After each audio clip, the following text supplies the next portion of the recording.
Somos el medio para que el cosmos se conozca a sí mismo, de Carl Sagan. Bueno, sean bienvenidos a otro programa de Una cita con el universo, podcast compuesto por Nadia Aguilera, Justin Saltos y Diego Llanes, en donde el tema a tratar el día de hoy será fuerzas en el movimiento de planetas, que contiene principalmente a la fuerza gravitacional y a las leyes de Kepler. Y aunque suene muy complicado, aquí vamos a tratar de explicar lo más detallado posible para que sea entendible y comprensible. Sin nada más que decir, empecemos. Inicialmente, para hablar sobre el tema, debemos definir muy bien algunos conceptos como fuerza, órbitas elípticas y órbitas circulares. Podemos definir a la fuerza como toda acción capaz de producir cambios en el movimiento o en la estructura de un cuerpo.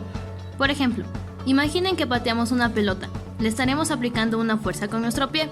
Tras aplicarla, caben dos posibilidades. Una de ellas es que empiece a moverse para adelante como un impulso dado, y otra es que se deforme. En este punto, dependiendo de la fuerza que apliquemos, en qué dirección, sentido o cantidad, la pelota se moverá o deformará hacia un lado o a otro. Ahora, ¿qué es una órbita y qué es una órbita elíptica? Pongan mucha atención porque estas palabras las vamos a mencionar muchas veces. Una órbita es la trayectoria que describe un objeto alrededor de otro, y una órbita elíptica es un cuerpo que orbita a otro más grande como la Tierra alrededor del Sol, o la Luna alrededor de la Tierra. Esta tiene una forma parecida a la de un óvalo. Asimismo tenemos órbitas circulares y estas son muy extrañas, ya que la mayoría de órbitas forman óvalos. Sin embargo, estas forman círculos y permanecen constantes. Es decir, los planetas no van ni más rápido ni más lento, siempre a la misma velocidad. Quizás han escuchado alguna vez en su vida la frase de que todo lo que sube tiene que caer. Esto es uno de los principios fundamentales de la ley de gravedad. Gracias a que una vez el inglés Isaac Newton le cayó una manzana en la cabeza mientras estaba debajo de un árbol. Este simple hecho hizo que Newton investigara y por lo tanto, en 1685 nació la famosa ley de la gravitación universal, que abarca la fuerza gravitatoria. Esta fuerza es la que nos mantiene unidos a la superficie de la Tierra y su valor conocido es de 9,81 metros sobre segundo al cuadrado aproximadamente. Bueno, empecemos con el tema central. Pongan mucha atención, ya que no es nada fácil, pero sí muy entretenido y misterioso. Nuestra primera pregunta a responder es: ¿a qué se debe el movimiento de los planetas? El movimiento de los planetas alrededor del Sol se debe fundamentalmente a la fuerza de la gravedad. Mercurio, Venus, la Tierra o Júpiter son algunos ejemplos de planetas que giran en torno al Sol. Cada planeta cuenta con su propia órbita y características, pero en todos los casos esta órbita es determinada por la fuerza gravitatoria y las leyes de Kepler. Vamos con nuestro primer concepto, la fuerza gravitatoria. Esta es una de las fuerzas de menor intensidad. Sin embargo, eso no le quita importancia, ya que si no fuera por ella no existiría ni planetas, ni estrellas, ni la vida como la conocemos. Pero ¿qué es la fuerza gravitatoria? Esta ley establece que los cuerpos, por el simple hecho de tener una masa, experimentan una fuerza de atracción hacia otros cuerpos con mayor masa. Por ejemplo, el centro de la Tierra es un objeto con mucha masa y nos atrae a nosotros, que somos un objeto con menor masa. Es por ello que todos los cuerpos se encuentran unidos al suelo y no salen volando. Se debe a la atracción con el centro de la Tierra. En los planetas, como sería el caso del Sol y el planeta Tierra, esta fuerza es central. Quiere decir que siempre se dirige al mismo punto, independientemente del movimiento que tenga el cuerpo, si es que va a la derecha, izquierda, arriba o abajo. La fuerza gravitatoria que ejerce el Sol sobre los planetas es una fuerza central dirigida siempre hacia el propio Sol, sea cual sea su órbita. Asimismo, la fuerza es mayor si los objetos están cercanos y mientras se van alejando, dicha fuerza pierde intensidad en proporción al cuadro de la distancia que se separa. Entonces, si se aleja un objeto de otro el triple de distancia, la fuerza de gravedad se reduce a la novena parte.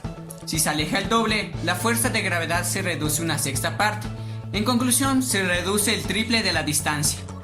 la fuerza de gravedad siempre es atractiva, nunca es repulsiva y tiene alcance infinito. Esto quiere decir que por muy alejados que estén entre sí dos cuerpos, siguen experimentando esta fuerza, aunque más débil a medida que aumenta la distancia. Ahora vamos con otra duda que esta fuerza nos puede ayudar a resolver. ¿Por qué todos los días tienen 24 horas y no 23 o 10?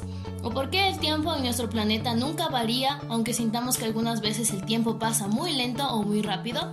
En el mundo tan ajetreado en el que vivimos, a menudo nos quejamos de que no hay suficientes horas en el día para todo. La Tierra orbita en el espacio frente al Sol y en 24 horas da una vuelta completa sobre sí misma, movimiento de rotación, alrededor de un eje norte-sur.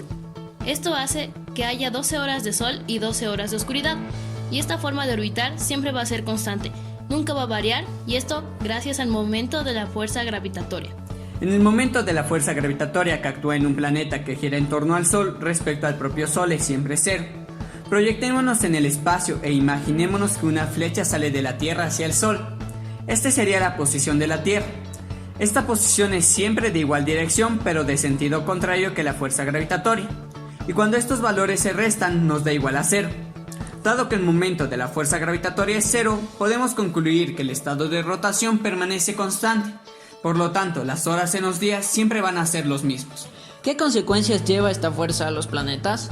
La principal conclusión a la que hemos llegado en relación a la fuerza gravitatoria como fuerza central es que el momento de la fuerza gravitatoria de cualquier planeta que gire en torno al Sol se mantiene constante, que la fuerza gravitatoria hace que nuestro planeta Tierra no salga de su órbita, ya que es atraído por la fuerza gravitacional del Sol. Con esa premisa, al agrandarla o expandirla, podemos decir que todo cuerpo en el universo está sometido a la fuerza gravitatoria, en donde ésta depende de la masa y de la distancia en la que se encuentra. Sin embargo, su fuerza central siempre va a ser cero por la posición referente al eje del sistema y la dirección y el sentido que ejerce la fuerza. Además que al final esta fuerza siempre va a atraer de los cuerpos más pesados a los más pequeños, como la Tierra atrae a la Luna y el Sol atrae a la Tierra. Por otro lado, tenemos también a la teoría de la relatividad formulada por Einstein.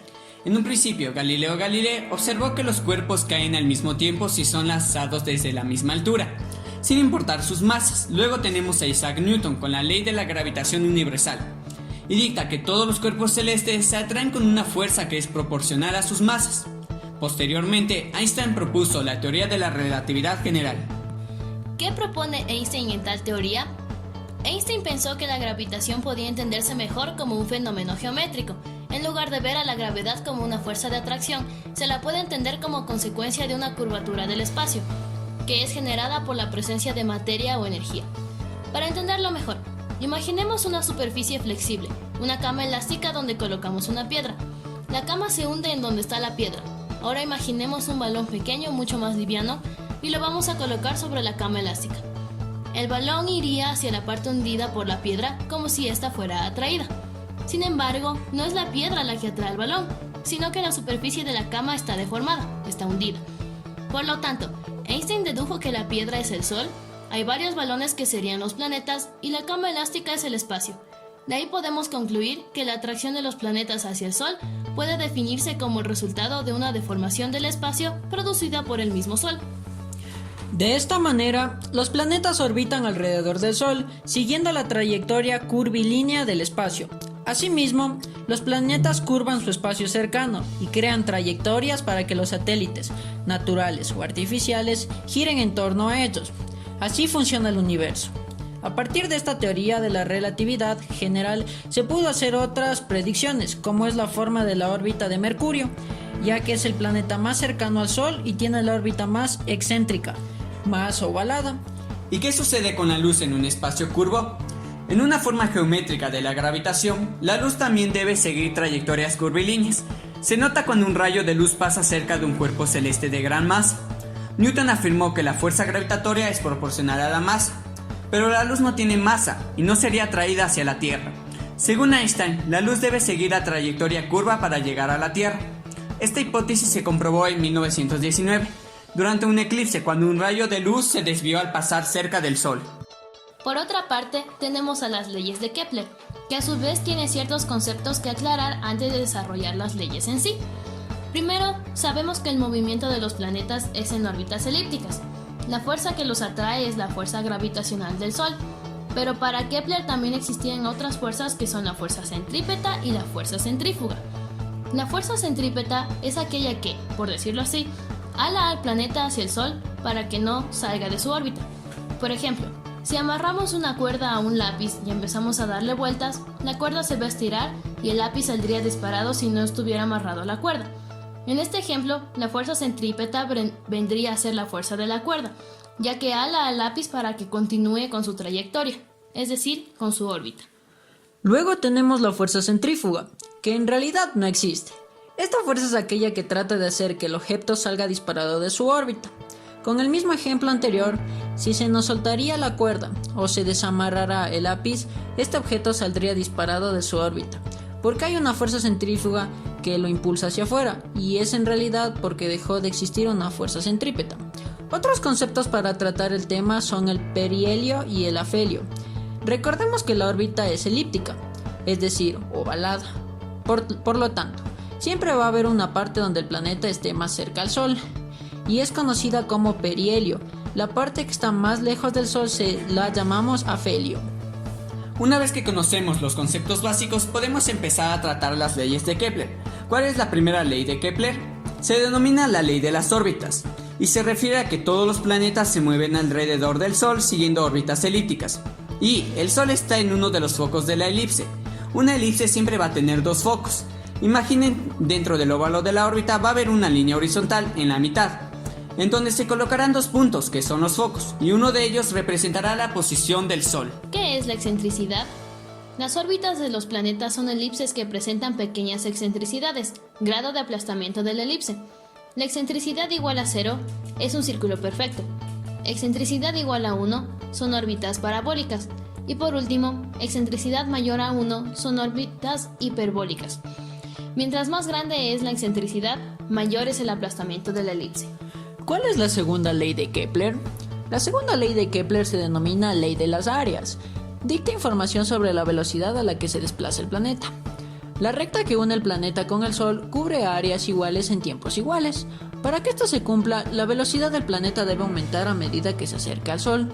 Esto sugiere la presencia de una fuerza que permite al Sol atraer los planetas, tal y como descubrió Newton años más tarde. Y por último, ¿cuál es la tercera ley de Kepler? Denominada la ley de los períodos, relaciona los períodos de los planetas, es decir, lo que tardan en completar una vuelta alrededor del Sol, con sus radios medios. Se puede observar que, como consecuencia de esta ley, los planetas se mueven más despacio cuanto mayor es su órbita. El valor concreto de la constante es el mismo para todos aquellos cuerpos que giran en torno a un cuerpo determinado. Así, por ejemplo, los planetas del sistema solar comparten el valor de la constante al girar todos ellos alrededor del Sol. Al calcular la longitud de la elipse para valores de excentricidad pequeñas, su longitud viene a ser aproximadamente igual a la de un círculo, que tuviese como radio el radio medio de la elipse asociada, es decir, el semeje mayor. En conclusión, ¿cuánto se pueden usar las leyes de Kepler? Kepler dedujo estas tres leyes a partir de la observación del movimiento de los planetas alrededor del Sol. Y por ello, a lo largo de este apartado hemos enunciado las leyes en relación al Sol y a los planetas. Sin embargo, gracias a ellas podemos estudiar también 1. El movimiento de cualquier cuerpo que orbita alrededor del Sol, ya sea planetas, asteroides o cometas. Y 2. Satélites orbitando alrededor de los planetas, naturales, por ejemplo la Luna, y artificiales. Y como conclusiones tenemos, primero, según Isaac Newton, el movimiento de los planetas alrededor del Sol se debe a la fuerza de la gravedad y giran en órbitas que son definidas por las mismas fuerzas y las leyes de Kepler. 2. La fuerza gravitatoria establece que los cuerpos experimentan una fuerza de atracción hacia otros cuerpos con mayor masa, y sería el caso de los planetas con el Sol. 3. La fuerza gravitatoria hace que nuestro planeta Tierra no se salga de su órbita, ya que es atraído por la fuerza gravitacional del Sol. Esta depende de la masa y la distancia en la que se encuentran. 4. La teoría de la relatividad observa a la gravedad como consecuencia de una curvatura del espacio, que es generada por la presencia de materia o energía. 5. La atracción de los planetas hacia el Sol puede definirse como el resultado de una deformación del espacio producida por el mismo Sol. 6. La ley de las órbitas. Se refiere a que todos los planetas se mueven alrededor del Sol, siguiendo órbitas elípticas, y el Sol está en uno de los focos de la elipse. 7. La ley de las áreas. Dicta información sobre la velocidad a la que se desplaza el planeta. Cubre áreas iguales en tiempos iguales. 8. La ley de los períodos. Relaciona los períodos de los planetas, es decir, lo que tardan en completar una vuelta alrededor del Sol, con sus radios medios. Y por último, los planetas se mueven más despacio cuanto mayor es su órbita. Por lo tanto, se han definido 3 teorías sobre el movimiento de los planetas. Esperamos que esta explicación haya aclarado las dudas sobre el tema. Muchas gracias. Ahora tenemos un espacio de publicidad. Les invitamos al podcast de Master Planetarios, en el cual hablarán sobre los planetas gigantes, donde tratarán temas muy interesantes como qué son los planetas gigantes, cómo se formaron y cuáles son los tipos de planetas gigantes. Se embarcarán en un viaje muy entretenidos con ellos. Muchas gracias.